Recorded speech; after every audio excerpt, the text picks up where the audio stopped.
Hey leaders, leadership lesson for this week. This is an awesome topic. So today we're going to talk about the most underrated leadership skill. It is calling a meeting. Oh my gosh. So we're unpacking something that's deep within my leadership toolkit. So this is coming from like the real place of things that I lead and how I lead. And so I'm letting y'all into my little secret place of how I do it. Because this is so powerful that I have to share with you. I'm not going to hold it back from you. And so I realized that the power of calling a meeting can never be, I cannot tell you enough how powerful it is when you call a meeting at the right time with the right people to get this impact. So this week, let's unpack this thing.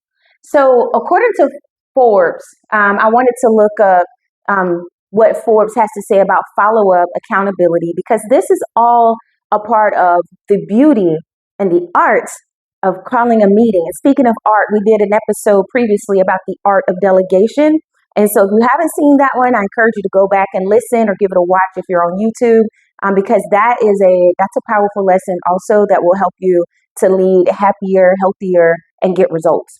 So Forbes says that, let me read it to you. Follow up increases accountability, improves relationships, and drives project momentum. Let me say it again. Accountability improves relationships, drives project momentum, and increases accountability.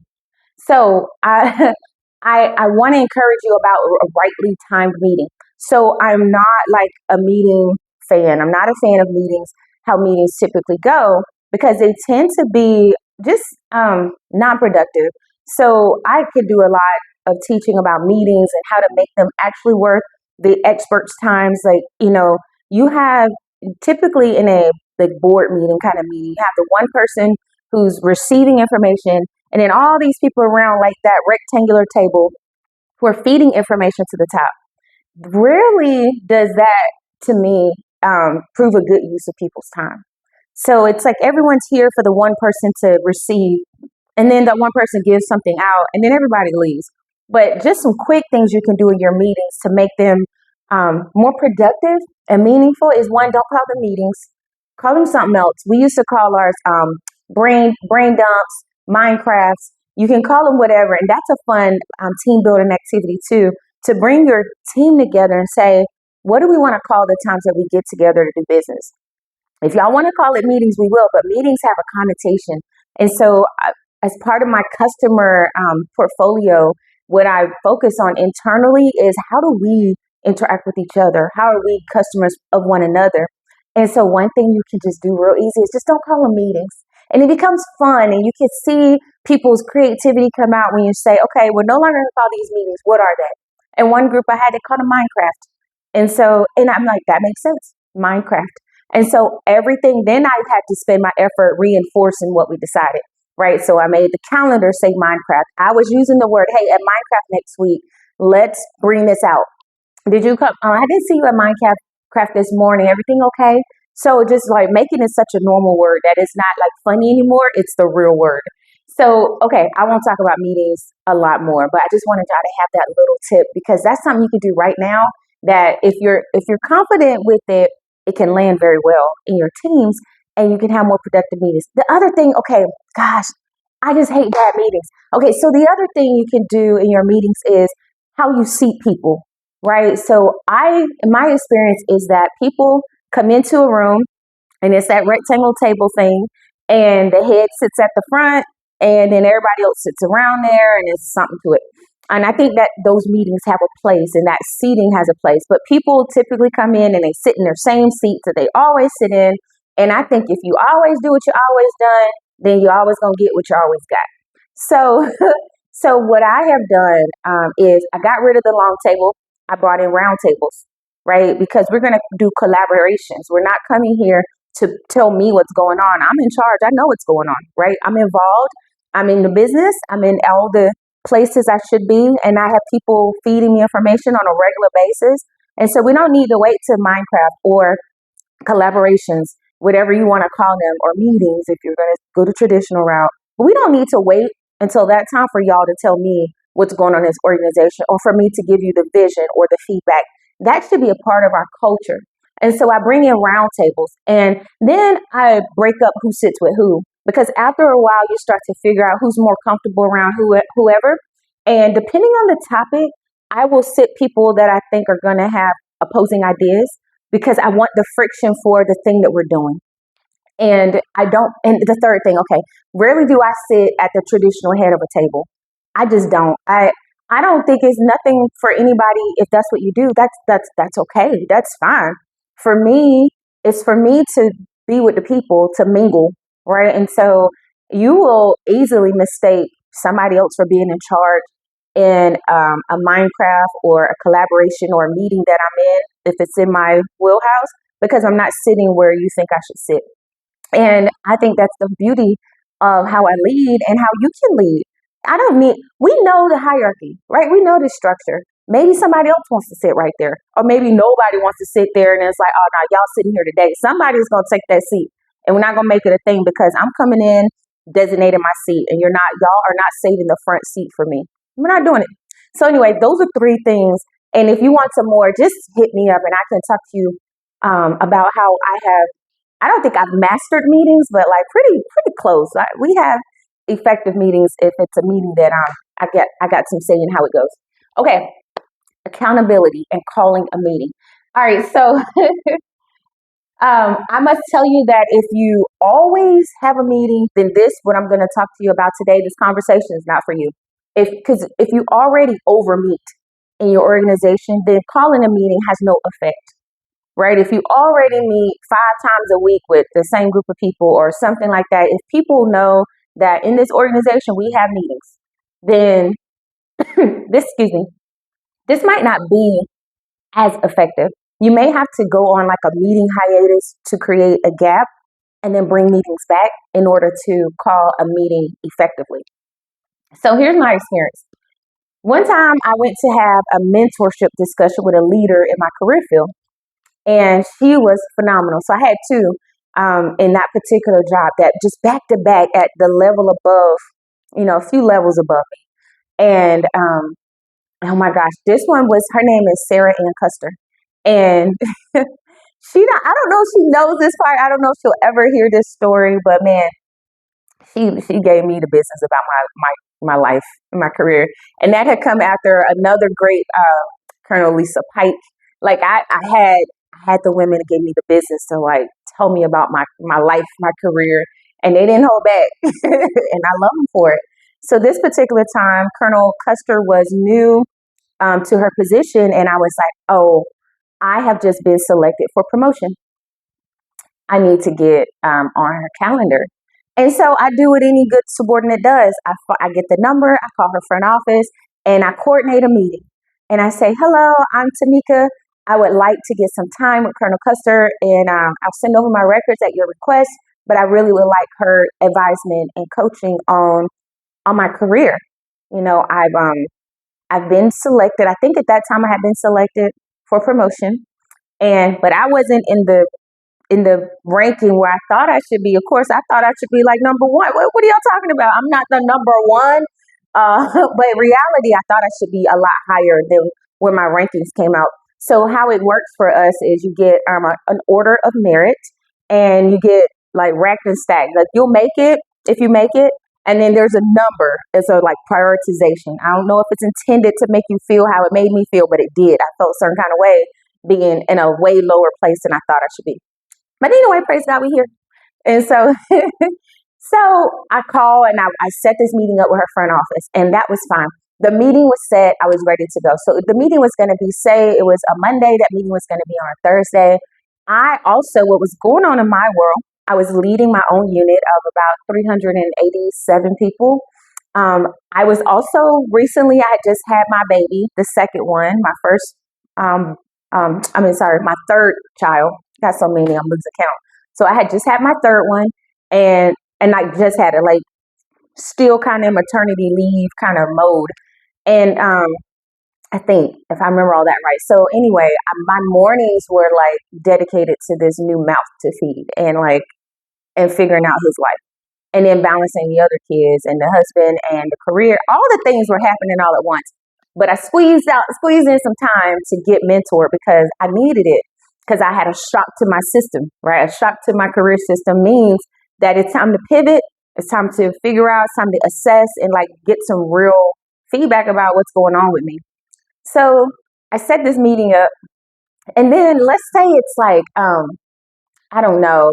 So I think the meeting was set up for like a Friday. And so let's say it's Thursday afternoon and I get a phone call from that front office and they're very polite and professional. And they say, "Good afternoon, Major Payne.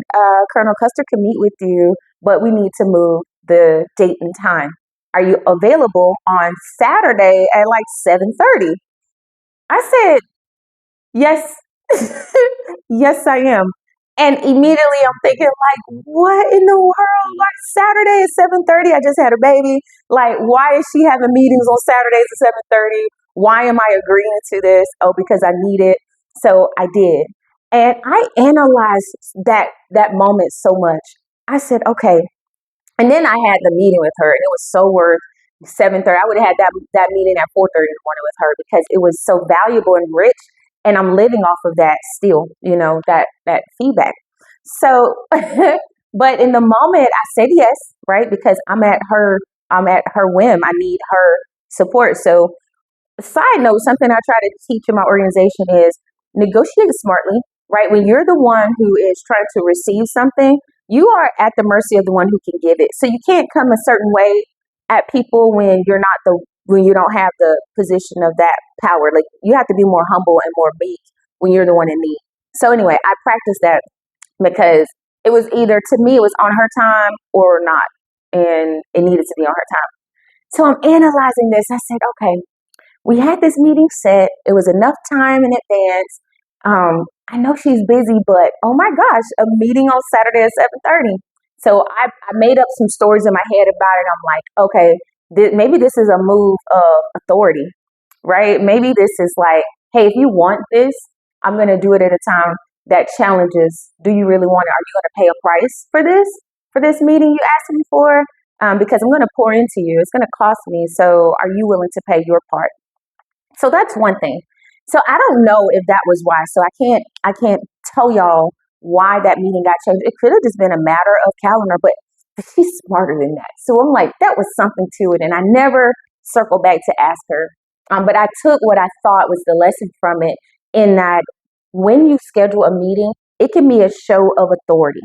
And this isn't, okay, I did a study on narcissism and a study on egotism to find it in me, to find where I had those pieces so that I could buffer and filter for them because I think my conclusion is a lot of leaders who are like me have those traits and have those tendencies and we have to subdue them and bring them under, a balance of humility. But I did take the lesson that the timing of when I call a meeting matters. It communicates something to the person on the other side.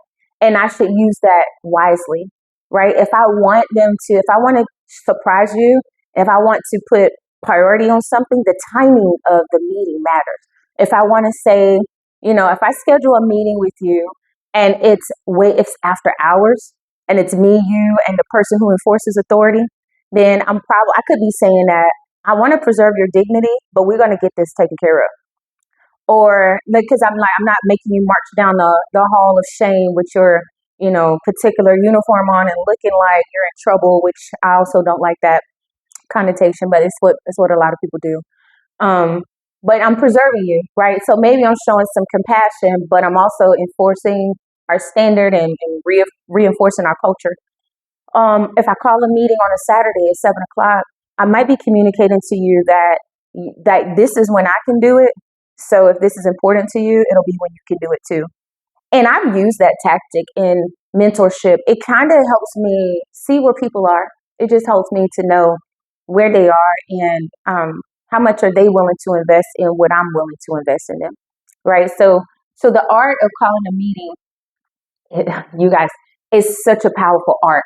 So, and then another time I had a meeting with one of my bosses, right? And I wanted to get approval on a project and I just needed his go ahead. Like I had the timeline set, I had it all scheduled and everything. And I wanted to have this meeting so bad because my team had worked so hard. It was such a great move, right? Because we don't just do actions, we make movements in my leadership teams. And we were ready. And all I wanted was to get this approval because I know I needed it because I'm in a hierarchy. I need permission to do the great things that my team is planned to do. And I'm so ready to have the meeting. Well, I could not get the meeting. Okay, so that's my second point.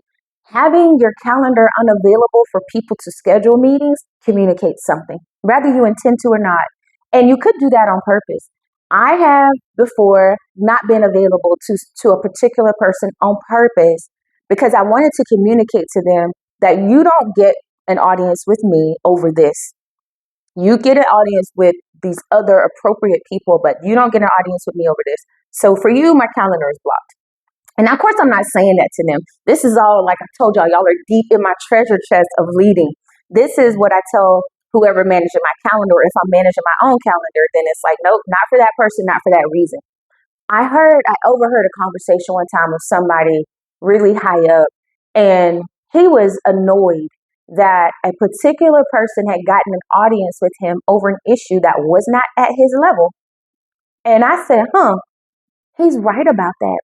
Now, in that moment, some people were like, oh, he's so arrogant and why doesn't he have time for people? I didn't see it that way. I saw it in the way he intended it, that as the leader of these organizations, he has a priority.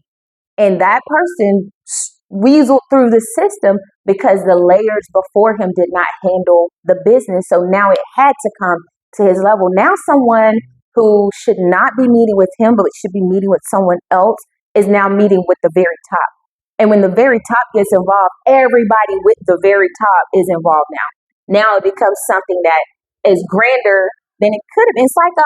It's like a weed. Isn't that a proverb? Like if you don't take care of the weed while it's little, then it's gonna grow up into a mighty tree and it's oh my gosh, then it's hard to get the roots and then you'll just forever be hacking down the weed. When all weeds start like the size of your pinky nail, if you just pull it then it's fine. So anyway, so I wanted this meeting, right? I'm back to my second example. I wanted this meeting because I needed the permission because it was the last thing holding up our grand plan, right? So I'm always a part of some grand plan somewhere. And I couldn't get on the calendar. And I was like, oh my gosh, please, please, please. I could not get on that calendar. And so then my boss calls and says, you're on the calendar. It's in the next 24 hours. I said, okay, great. And here's the format you will need to have it prepared in. And I listened to the format and it's nothing like what we already have prepared. Now it's something like, like Thursday night and the meeting was going to be the next morning. It was something crazy like that. So that thing communicated something to me, right? If my calendar is so busy for you that you can't get on it, but then I get you on my calendar and then I determine the terms and conditions of that meeting, then I'm communicating to you that, okay, I will see you, but under my terms. And whatever you have intended, this is what I want. So if you want this meeting, you'll do it under my terms. Oh my gosh, the pressure that put on me and my team. I mean, we mounted up, we show up, right? It's time to get to it. So we do it. But that was a pressure point of like, well, how bad do we really want this meeting? And like, I have to show up in the way I've been told to because I was the one asking for this meeting. Okay, another time that this meeting, the power of a meeting, came into play was this.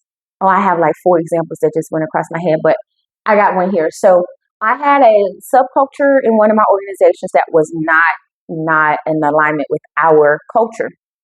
So time and time again, I tried different ways to coach, to mentor, to lead, to direct. I tried all the different ways to get this team bought into the culture through their leadership and the people around them. So we tried different approaches and they just weren't getting there. And it seemed to me it was intentional because in hierarchies, you can hide behind policy and you can go slow. And that's what I was like, this is what's happening. They are moving slow on purpose so they can not do what I said. Oh my gosh. All right. And so I had, previous to that moment, I had not been communicating directly with those people who were doing the work. I was going through their bosses and those kind of things, and providing the feedback and like a softer approach. So I had a in between here. I had a meeting with my mentor. He was my boss, Brent McLam, and he said, "Have I ever told you about the power of calling a meeting?" I said, "Mm-mm." And he told me a story that I won't share, but it was like really powerful, and I still use it. Right, I'm still eating off of the morsels of the great leaders. I had some really great leaders, and so what I took away was, you know what? It's time for me to call a meeting with this group because I have not spoken to them directly. I've been going through mediators, and I am dissatisfied, and this cannot continue. And so I called a meeting, and I sent, and so I did it very intentionally, right? I gave them like an 8 hour notice, right? Like it was the end of the day, and it was 4 the next morning. And so, and I invited them, and I made sure in the CC block was all the people who they would know are enforcers of our culture, right? These are the people who are the ones to make sure that the culture is going where the culture should be going. And it was with me. And I said it for before the duty day.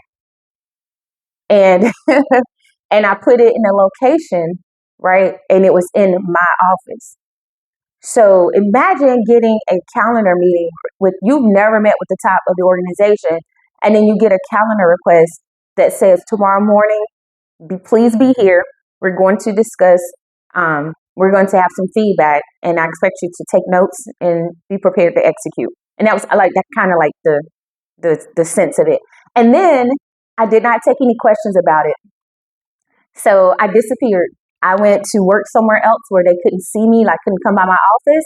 And then I was unavailable to them until that meeting time, right? And so when they come into the meeting, they're unsure because I did this at a time where they didn't quite know me, right? They were still figuring out like, who is this person? Like, I know she's been sending down a lot of things, but I don't know how she flows.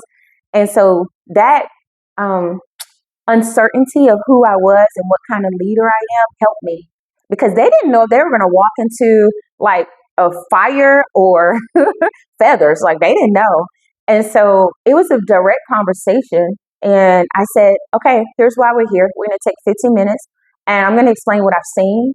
And I want you to tell me, yes, that we're going to get there and that you're going to come back to me with timelines.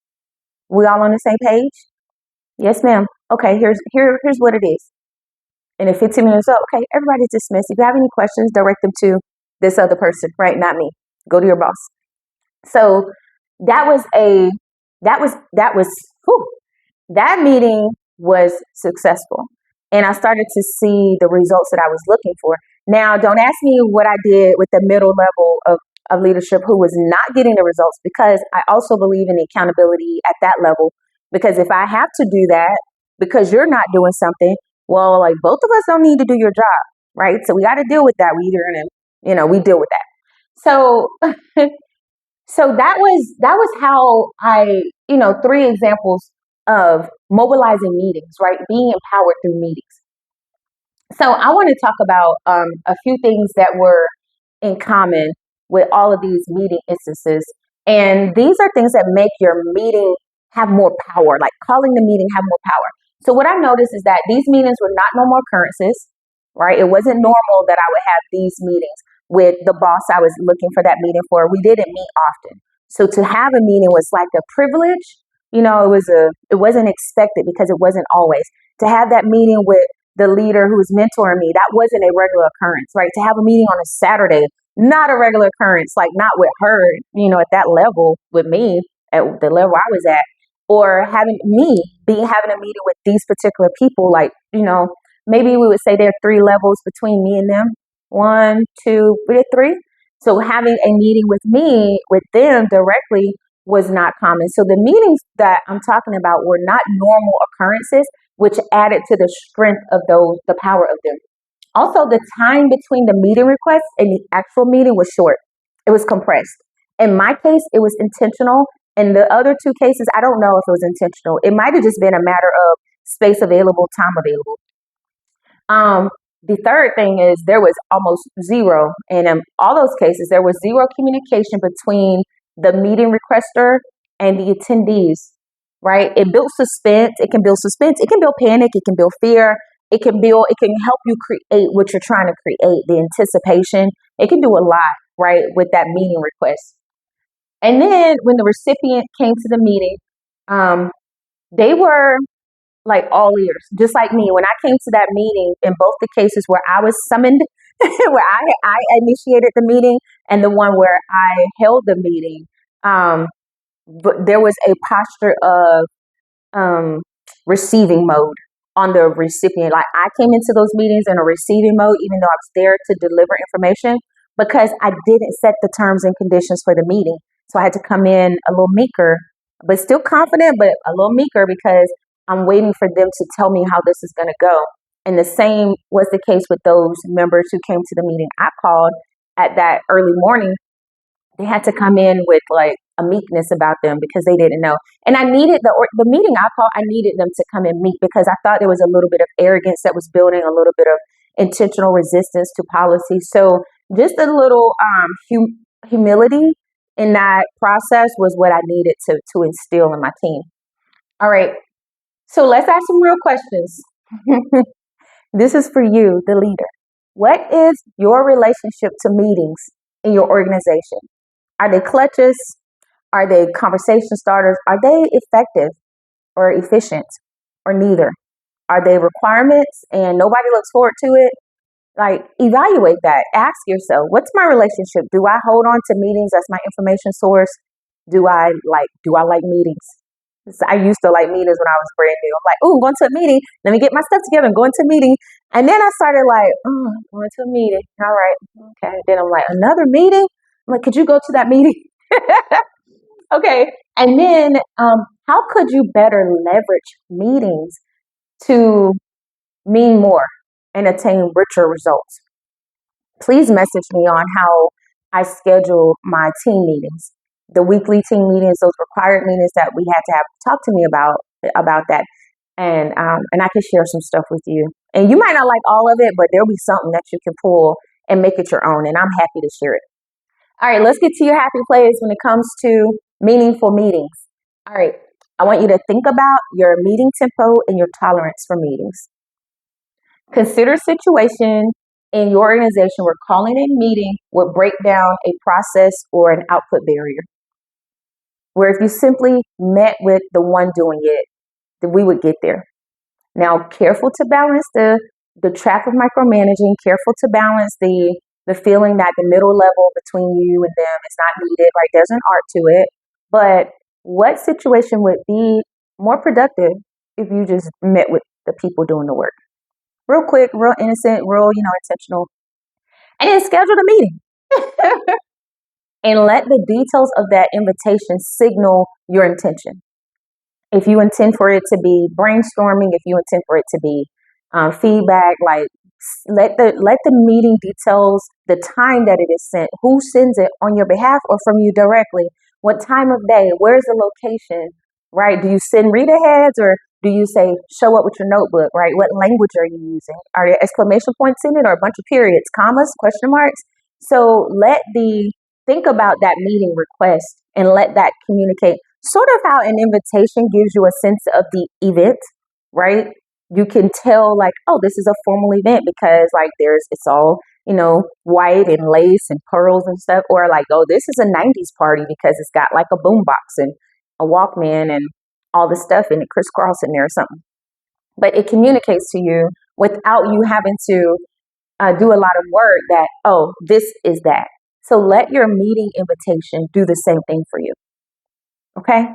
So I hope that we can agree that as leaders, we're going to have meetings that are cultivating, that are intentional, and that we will use the power of calling a meeting intentionally to move our organizations forward so that we can lead with joy, with happiness, and get results. I hope this episode is helpful for you. If it is, share it with somebody. If it's not, share it anyway, because it might be. But seriously, until I see you next week, happy leading.